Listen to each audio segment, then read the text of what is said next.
Somos el equipo 5 y vamos a exponerles el tema sobre la reforma energética en El Salvador, abordando algunos puntos interesantes sobre este tema. Lo primero, con lo que vamos a empezar, es hablarles sobre quién logró aprobar esta reforma. Fueron los reformistas, el partido político Arena, quien entró con ideologías para poder aprobar esta reforma en el 96. Algunos de los que estaban en contra de la reforma eran inversionistas incluidos aquí y también consultores de talla internacional. Algo muy similar que pasó con ellos es un punto que les vamos a mencionar, que se trata de dividir a quien se encarga de dar este servicio en el país. La empresa que era la Comisión Ejecutiva Hidroeléctrica, CEL, pasó a ser, fue dividida en dos, que viene siendo la GEO, que es la empresa encargada de generar la geotérmica, y la ETESAL, que es la empresa transmisora salvadoreña. A su vez se crea la UT, que es unidad de transacciones, la MRS, que es el mercado regulador del sistema, y es también muy importante, que viene siendo la CIGEP, que es la Superintendencia General de Electricidad y Telecomunicaciones. El sector privado comenzó a incursionar en este mercado eléctrico a finales del 99 en la empresa Duke Energy.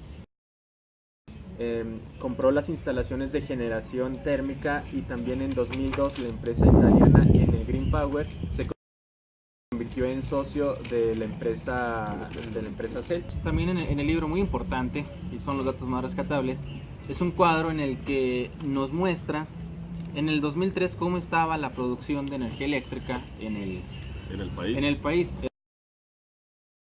Ampliamente la generación por el grupo CEL. El 56%. Estaban asociados tanto Estado como con era Duke Energy y con... Duke Energy entraba en la GEO, nada más la GEO tenía el 40%, pero todo el grupo CEL tenía el 56% de la generación del país. Los consultores, los que ya habíamos mencionado, estaban en desacuerdo con la reforma. Alguno de ellos decía textualmente: si se permite a los grandes productores participar en asuntos de transmisión, existe el riesgo de integración vertical.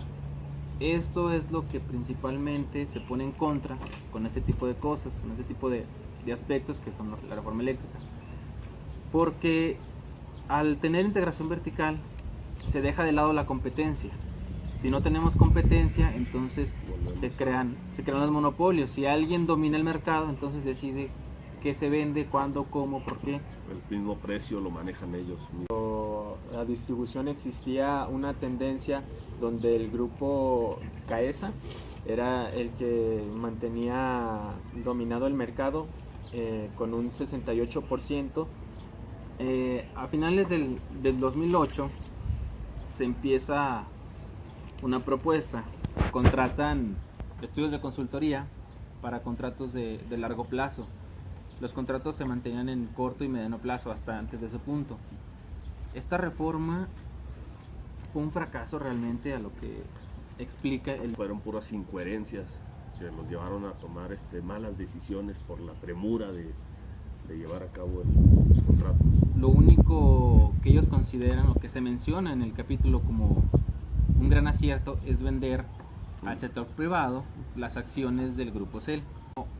Esta reforma, como ya lo decimos, fue considerada completamente un fracaso, por lo que se fue sujeta a muchos cambios hasta el 2003, que es el punto donde habla el capítulo. Donde termina el capítulo, todavía no decidían. No pasaba nada. Y de hecho, los estudios que se hicieron solo demostraron que tanto la regulación como la reestructuración del sistema presentaban grandes deficiencias y carencias que no podrían alcanzar los objetivos planteados por esta reforma. Los puntos que tratan a favor es que, por ejemplo, sí se logró crecer, creo, 12 puntos en cuestión de lo rural, que lo que transmisión crearon nuevas líneas, sí. Pero pues, es muy pequeño para la mayor, todo lo que se perdió. También cuando la empresa CEL dominaba el mercado, únicamente manejaba lo que era 14% De todo de la demanda que cubría. Entonces con un esfuerzo que hizo se logró duplicar en apenas 3 años, me parece, que se llegó al 28%. Sin embargo, esto siguió siendo muy bajo para lo que se pensaba. para lo que se necesitaba en aquellos años. Tenemos como conclusión es que pues, fue una mala reforma, y uno de los puntos más importantes que nosotros consideramos es que ignoraba que existiesen monopolios en distribución y transmisión. Y es algo ciertamente lógico que no entendemos cómo la reforma no incluye esta parte ahí, porque no podemos tener distintas empresas metidas en distribución, cada quien con sus líneas. Es más lógico a nuestra interpretación que exista un monopolio en estas áreas nada más, transmisión y distribución. Entonces, algo que cabe mencionar aquí es que en México la similitud que tenemos con esta reforma es que lo mismo le pasó a la Comisión Federal de Electricidad. Fue separada en distintas áreas, CFE transmisión, CFE distribución, fue dividida en distintas partes, y va a entrar aquí también el sector privado